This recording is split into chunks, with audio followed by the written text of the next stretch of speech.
আত্রাইয়ে ঈদে মিলাদুন্নবী উদযাপন। কামাল উদ্দিন টগর, নওকা প্রতিনিধি ছবি চিত্র বিস্তারিত।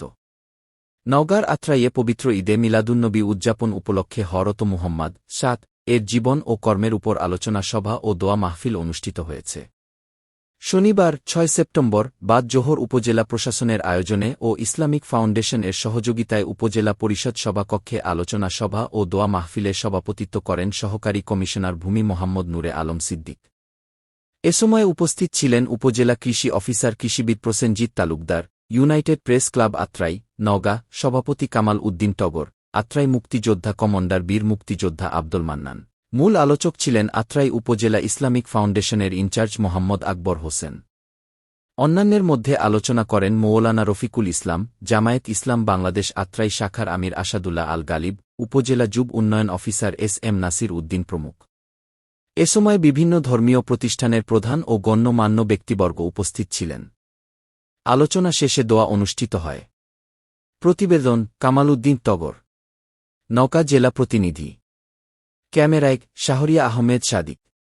বাংলাদেশ জামায়াত ইসলামের পক্ষ থেকে সবাইকে শুভকামনা জানিয়ে আমার কথা শেষ করছি। আসসালামু আলাইকুম ওয়া রাহমাতুল্লাহ। যে রাসূল ছাড়া আল্লাহ তাআলা দুনিয়াতে কোনো রহমত প্রেরণ করতেন না, এটা আল্লাহ তাআলার ওয়াদা কোরআনুল কারীমে লিখিত।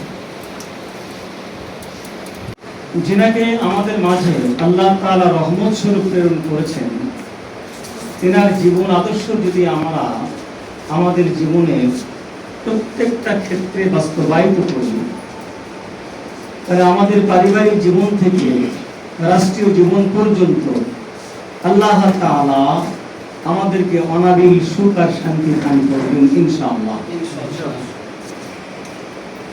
আমরা বছরন্তর যার সুপারিশ ছাড়া কেউ জান্নাতে যেতে পারবে না।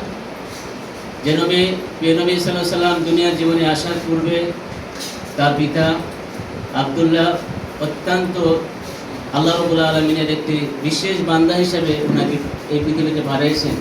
তার মাধ্যমে আল্লাহ তাআলা আমার আমিনা, যার মা আমিনার গর্ভে আমাদের প্রিয় নবী সাল্লাল্লাহু আলাইহি সাল্লামকে এই দুনিয়ার জীবনে পাঠিয়েছেন। আল্লাহ পাক যেখানে জন্মস্থান মক্কার একেবারে নিকটে, সেই ঘরটা আল্লাহ পাক আমাকে দেখার তৌফিক দিয়েছেন।